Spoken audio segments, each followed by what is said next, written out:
Los temas utilitarios. El día de ayer hubo una desgracia. Voy a leer chiquitito nada más el comunicado de Antamina porque hubo un accidente de trabajo.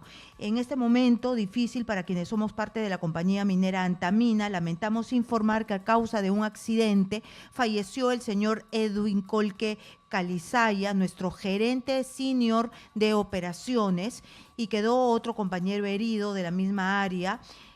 Junior León Robles, superintendente de perforación y volcadura. El hecho sucedió en nuestras operaciones del campamento Yanacancha, en Huari, Ancash, mientras se encontraba realizando sus labores. Han tomado contacto con la familia y bueno, y se solidarizan.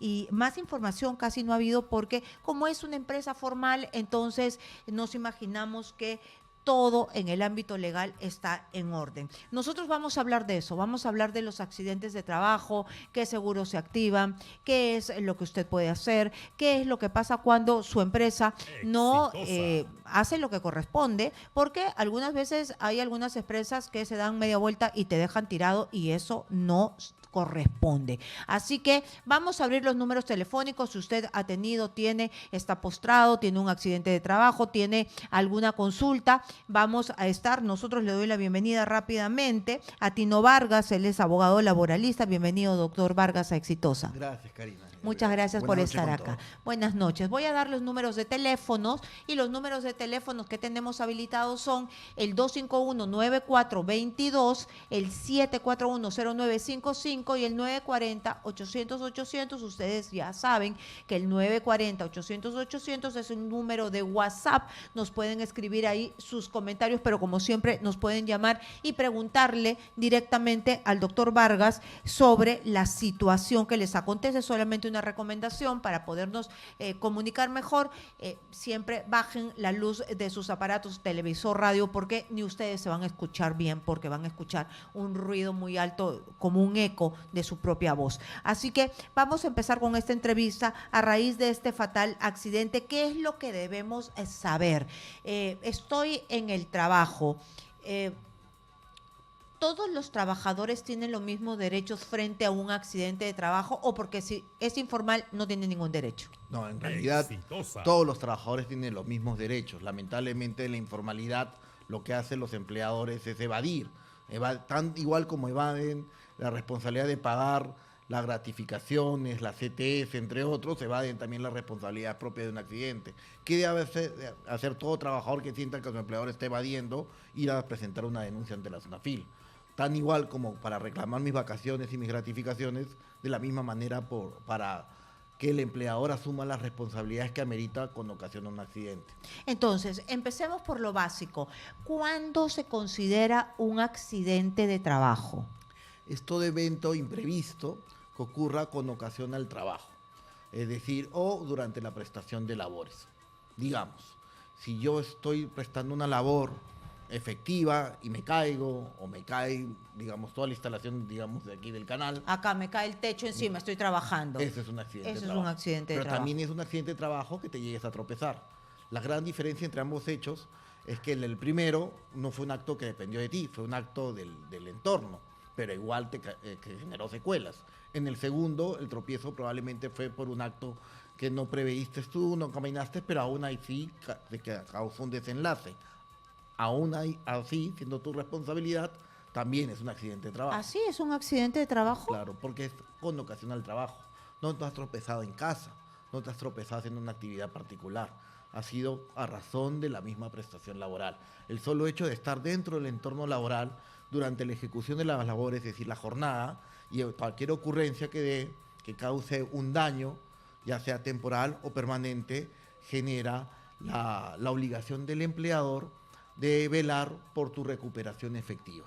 ¿Cuáles son esas obligaciones? ¿A qué está obligado por ley el empleador? El empleador está obligado a dos acciones concretas. Primero, de carácter preventivo, tratar de identificar todos los riesgos que puede tener el entorno laboral. Por ejemplo, ¿qué riesgos podríamos tener, digamos, acá en un canal de televisión? Pues un riesgo de, en tu caso, todo el tiempo estás sentada, entonces tienen que establecerse ciertas pausas activas porque podrías tener una dolencia de la espalda a futuro, podría haber tropiezos, temas a nivel, probablemente problemas de visión, entre otros. ¿no? Todos esos riesgos tienen que ser identificados para establecer procedimientos de trabajo, rutinas que hagan o promuevan que ese tipo de accidentes no sean recurrentes, tratar de minimizarlo al mínimo.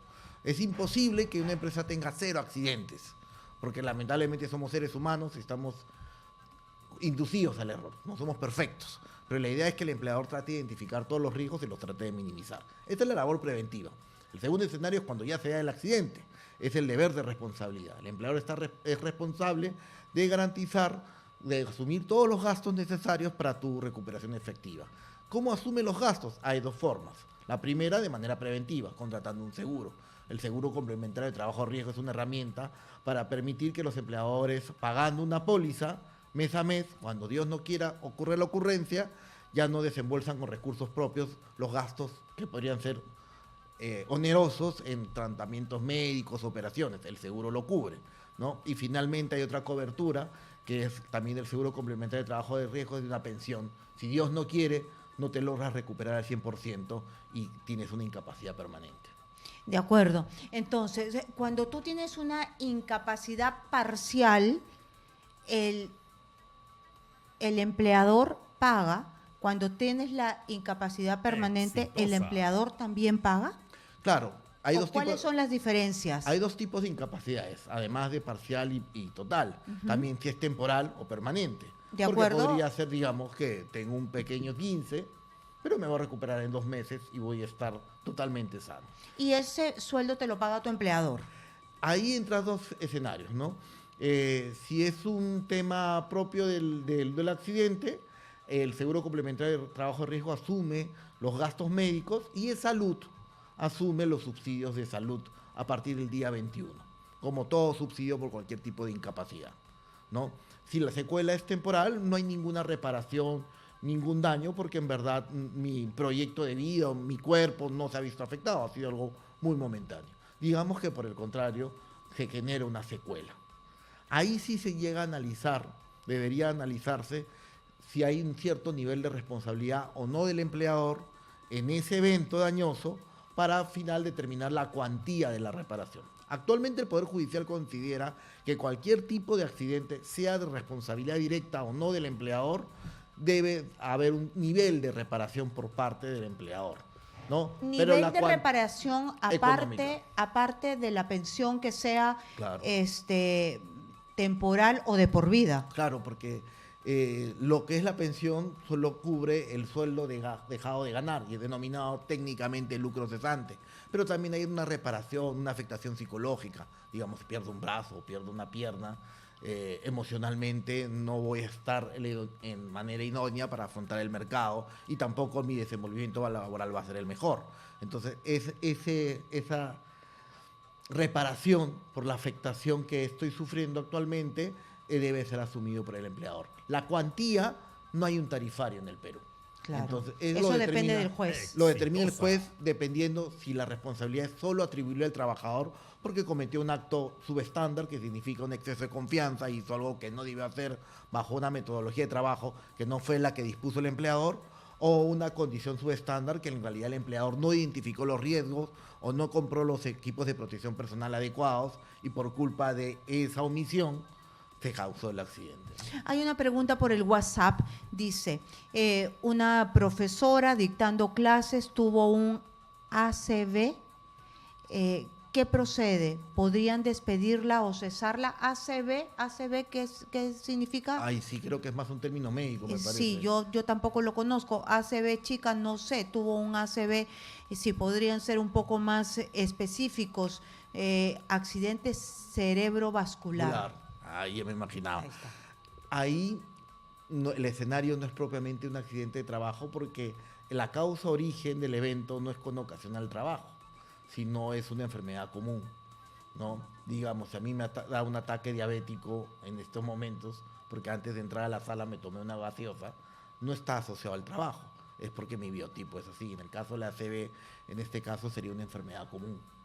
Entonces, ahí no porque te dé algo dentro del centro de trabajo es un accidente de trabajo. Todo el evento tiene que nacer con ocasión al trabajo. Es decir, lo que usted nos decía antes, de que si es que alguien sufre una caída en el centro laboral es porque si algo estuvo suelto, estaba mal puesto, una grada que no estuvo bien colocada, me imagino. Ese tipo de accidente sí es un accidente de trabajo. Por eso que usé el ejemplo que te tropiezas, porque te estás tropezando dentro del entorno laboral. Claro, y de repente se debe a que las condiciones de construcción o de acabados no están bien. Correcto. De acuerdo. Tenemos una llamada telefónica. Hola, ¿cómo está? Bienvenido. Exitosa. Buenas noches. Exitosa. No le estamos escuchando. Bueno, vamos a tratar de recuperar la comunicación. Hola. Bueno, entonces solamente para cerrar ese tema, no se vayan a imaginar que porque están dentro del centro laboral y tienen un paro cardíaco, que es lamentable, pero es una condición médica y además súbita, ese no es un accidente de trabajo. Correcto, ¿no? Toda enfermedad común que se deba a una preexistencia de una enfermedad que tenga el colaborador es parte no es parte de un accidente de trabajo. La causa origen tiene que ser el trabajo. En este caso no sería. En este caso, en Antamina, ¿no? Lamentablemente ha muerto por aplastamiento. Entonces, y es un accidente grave.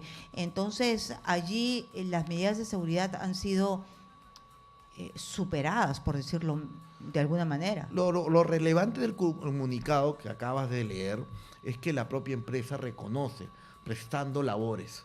Lo dice en uno de los últimos renglones. ¿Y eso qué quiere decir para un abogado laboralista? ¿Eso qué quiere decir? Yo me hago cargo de todo. Que es un accidente de trabajo. No es que la empresa diga que es responsabilidad del trabajador ni una omisión del sistema de gestión de la empresa. No. Lo que ha reconocido es que es dentro del entorno de trabajo. Y a eso lo califica como un accidente de trabajo porque es con ocasión al trabajo. Y ahí se generan todas las indemnizaciones y todo lo que se puede activar mediante. Y ahora usted nos va a contar qué es eso que después sigue. Bienvenido, Exitosa. Muy buenas noches. Buenas noches. Exitosa. Buenas noches, pregunta, señor. doctor.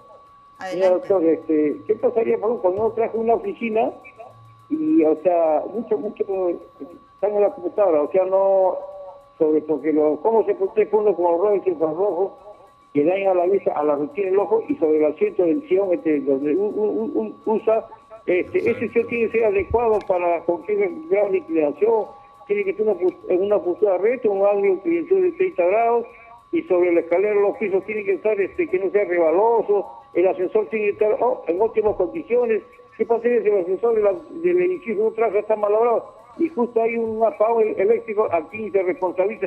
¿Y cuál es la cobertura? ¿Y cuánto nos cuesta la cobertura para el seguro y el seguro? Exitosa. Lo que entendí que hay un evento que ha sucedido a razón de un ascensor y que ha habido un tema eléctrico y creo que ha habido un accidente, es lo que llegué a entender de la llamada. Si fuese ese el escenario, sería un accidente de trabajo, porque después de toda la movilización a través del ascensor es parte del entorno laboral y en consecuencia sería deber de responsabilidad del empleador. El empleador tendría que asumir todos los gastos médicos con ocasión al referido al accidente. Si tenía un seguro, el seguro complementario de trabajo de riesgo será el que los cubra. Si no hubiera el seguro, el empleador con recursos propios va a tener que asumir los gastos médicos hasta la recuperación efectiva o hasta la alta médica, porque Dios no quiera, podría ser que se terminen determinando el alta médica del trabajador, pero no necesariamente una recuperación efectiva. No podría tener ya una incapacidad. Después de ese evento, el trabajador va tramitando su pensión de invalidez.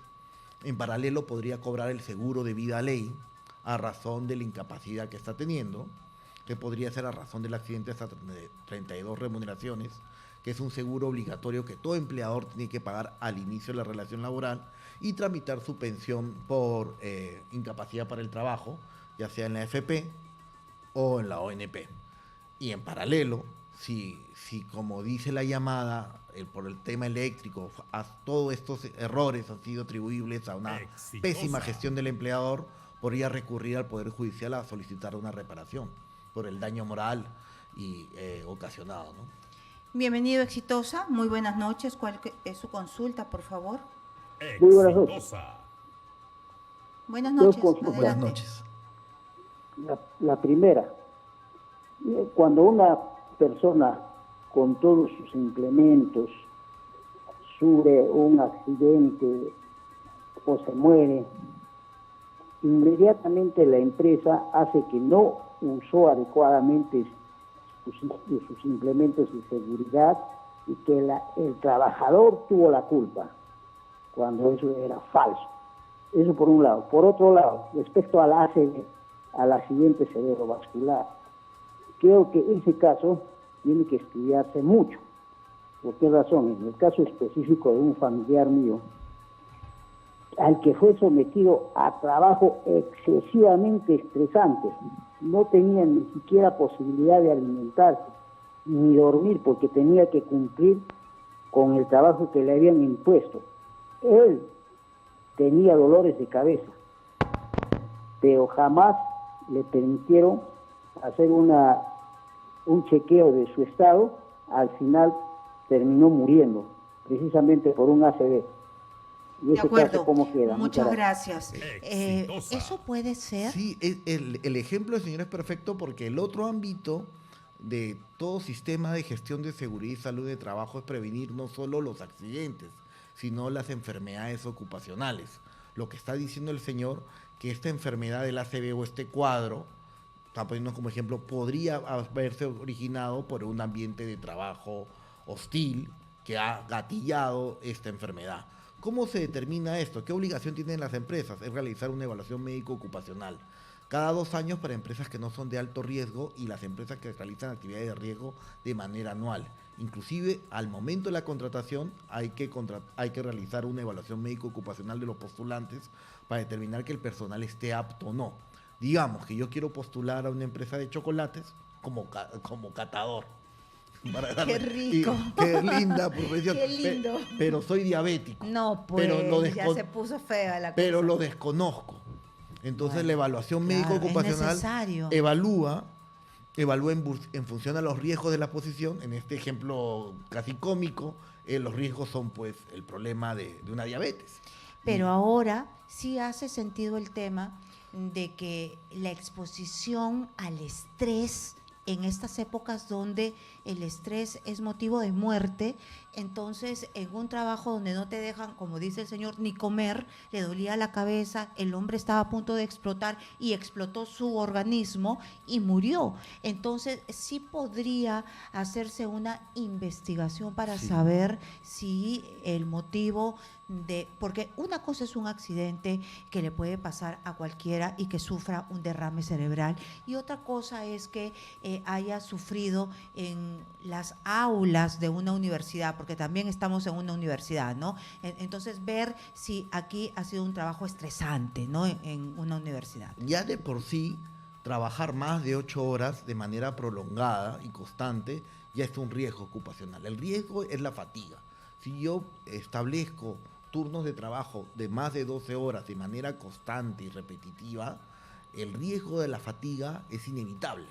El margen de error aumenta, ¿no? Además, el ejemplo del señor, si eso lo voy gatillando un estrés constante, sí es factible que se pueda dar una ACV.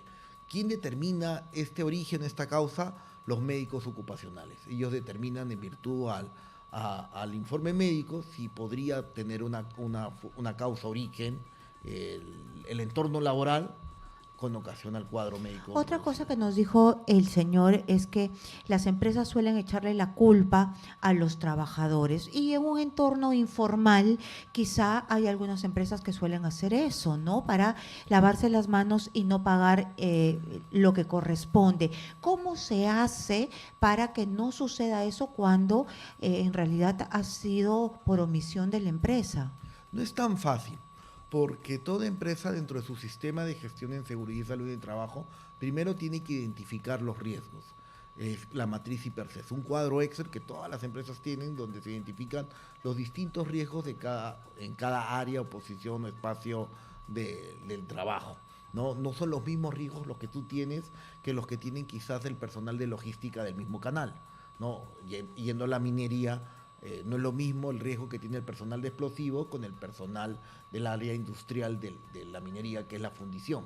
Cada empresa tiene distintos riesgos. Cuando una empresa no identifica esos riesgos, entonces no es factible que le atribuya responsabilidad al trabajador, porque si la misma empresa no reconoce los riesgos a los que está expuesto en la operación, difícilmente el trabajador los pueda tener.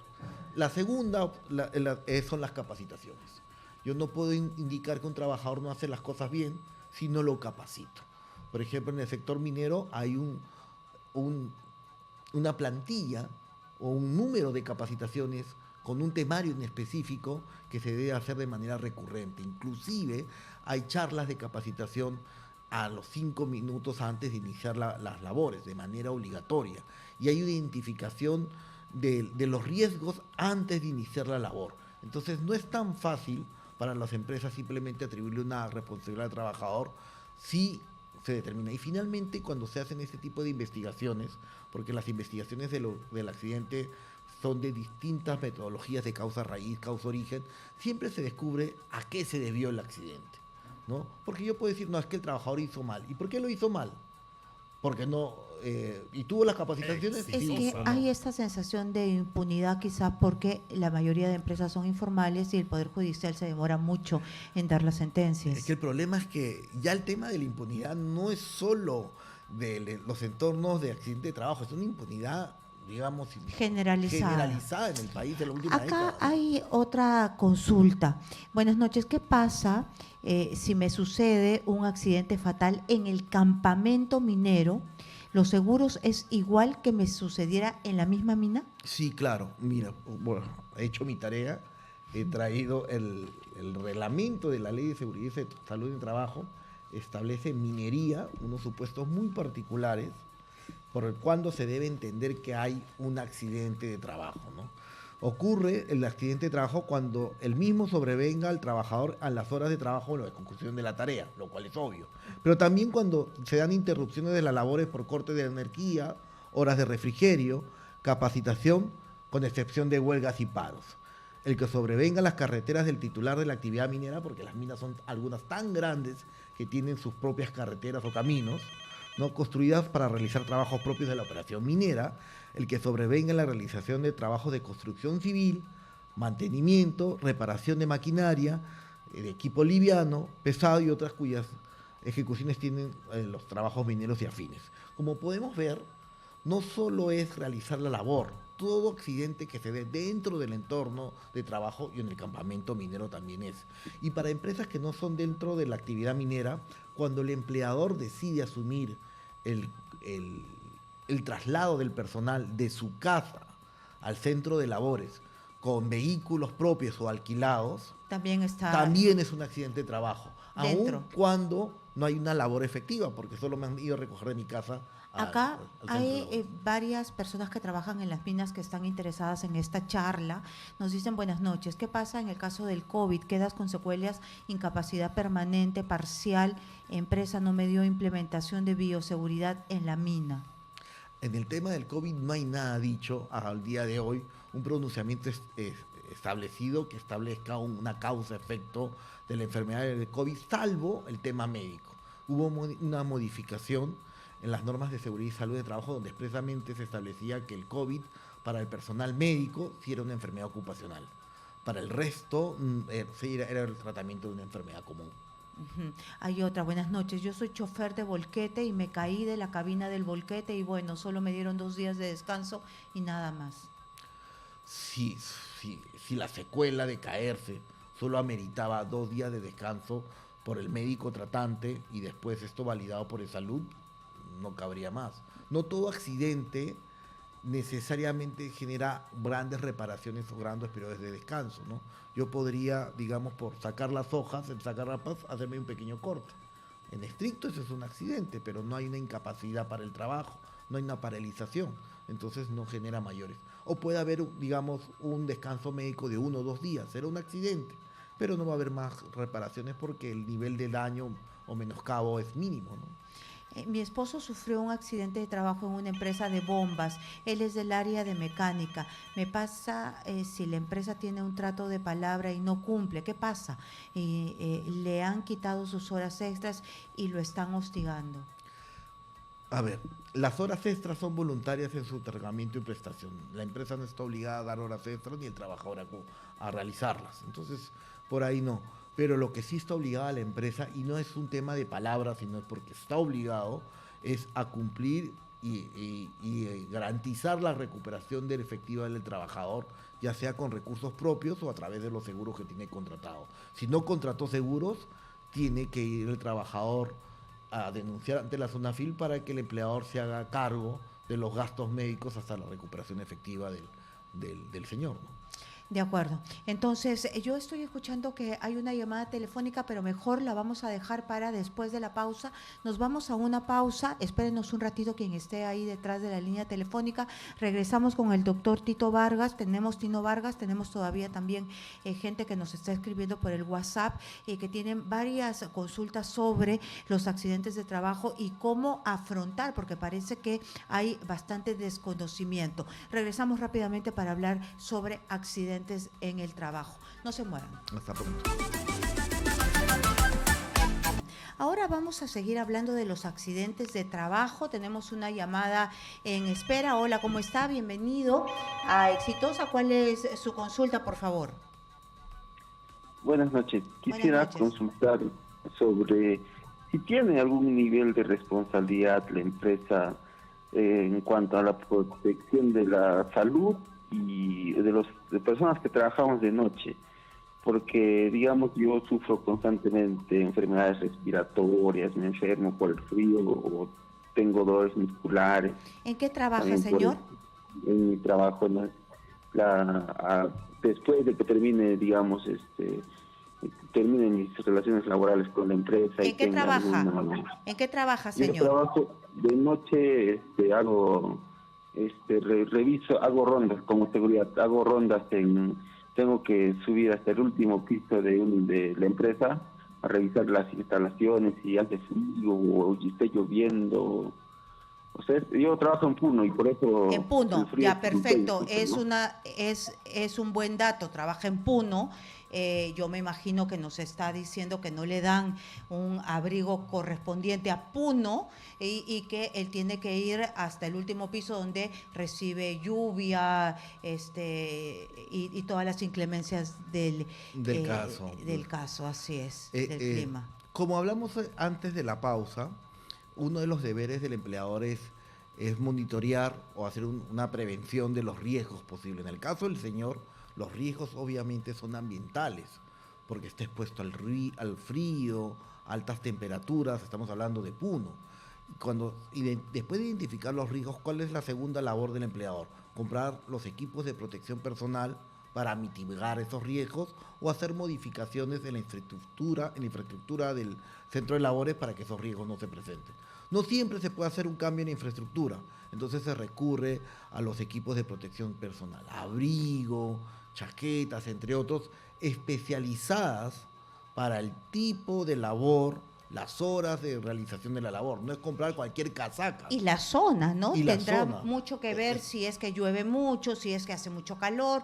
Yo trabajaba en una empresa que cuando era verano repartían hasta bloqueador a las personas que trabajaban todo el día en la calle. Correcto, porque hay una ley de prevención contra los daños de la radiación solar que exige ello, ¿no? E inclusive hay ropa ropa especializada con protección UV.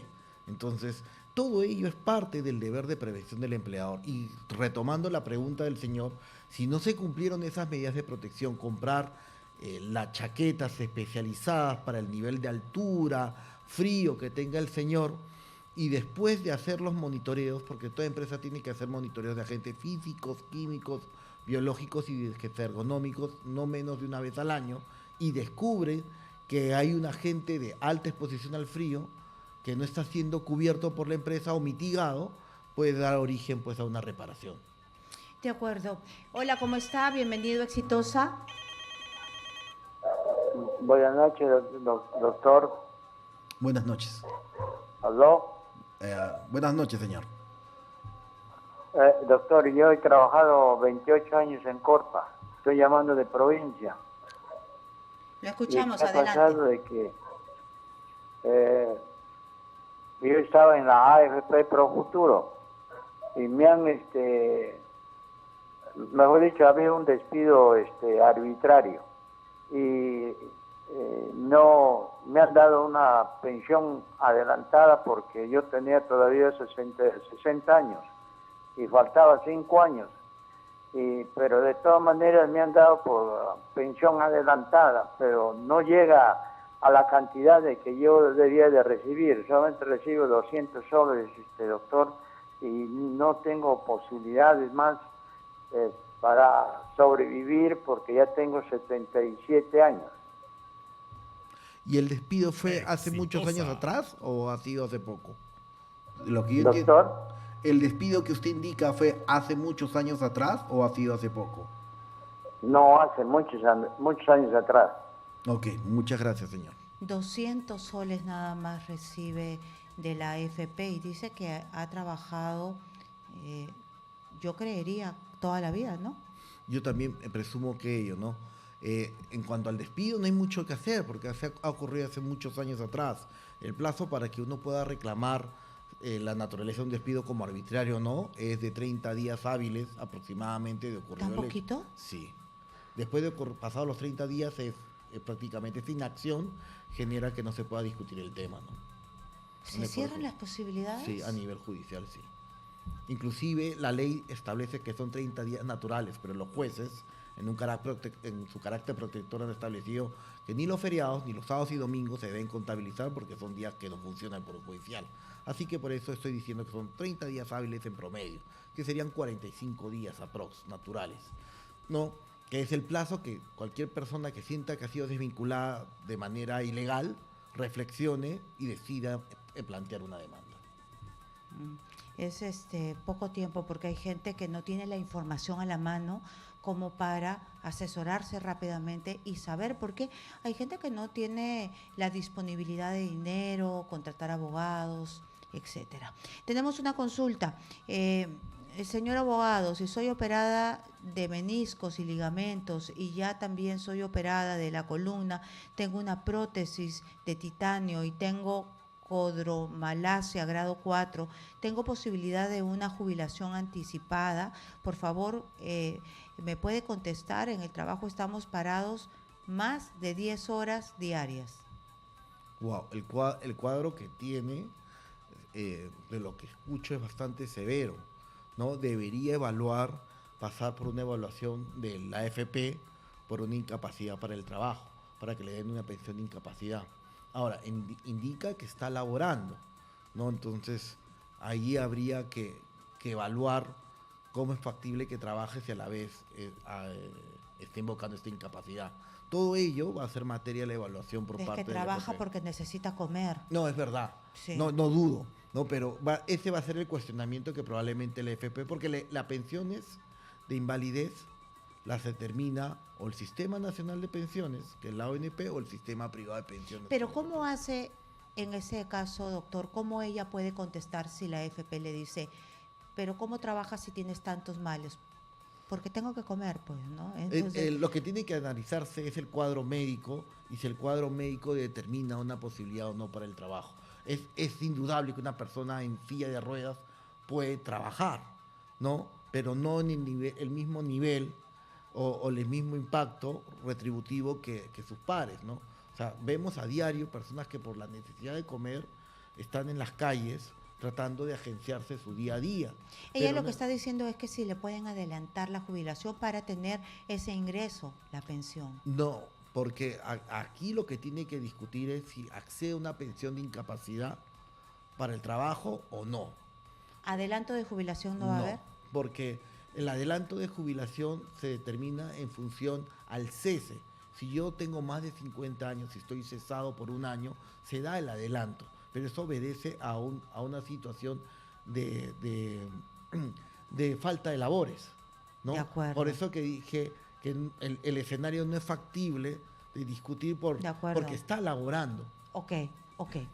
Hola, tuve un accidente laboral donde me rompí los ligamentos de la rodilla, estoy incapacitado temporalmente, tuve atención por el seguro complementario de trabajo de riesgo. ¿El seguro en mención tiene indemnización por incapacidad temporal? ¿Qué monto es? Por incapacidad temporal no, es solo por permanente. Cuando vaya evolucionando y ya los médicos determinen que no es factible obtener una recuperación al 100%, o sea, en el misma aptitud antes del accidente, aptitud física, se determina en función al nivel de menoscabo una pensión que puede llegar hasta el 80% equivalente de su sueldo actual o un pago único en virtud de un tarifario que tiene las AFP, el seguro complementario de trabajo de riesgo, me disculpo. ¿El seguro complementario de riesgo es el único que te puede dar una pensión o las AFP también te dan una pensión? Las AFP también, porque cuando nosotros pagamos la AFP, si se dan cuenta todos en su boleta, hay un concepto de 1% que dice seguro. Ese es el seguro que cubre cualquier situación de incapacidad para el trabajo para acceder a una pensión de invalidez, ¿no? Solo que hay un desconocimiento, una falta de información. Entonces, muchas personas que están con una situación de incapacidad siguen prestando labor con el deseo de llegar a los 70 años y jubilarse. Y trabajan en las condiciones más difíciles posibles. Quizás el caso de la señora que está de pie sea uno de ellos. ¿Y cómo hace? Tiene que ir a presentar su carpeta de una pensión por incapacidad para el trabajo. ¿Y puede llegar al 80%? Depende del nivel de menoscabo. A cuadros más severos, mayor nivel de pensión, ¿no? Muy bien, entonces ya hemos aprendido algo, hemos tenido bastantes consultas, ojalá que casi todas hayan sido contestadas. Muchísimas gracias, hemos estado con Tino Vargas, abogado laboralista, muchísimas gracias por estar aquí. No, Karina, y a todos ustedes. Muchas gracias.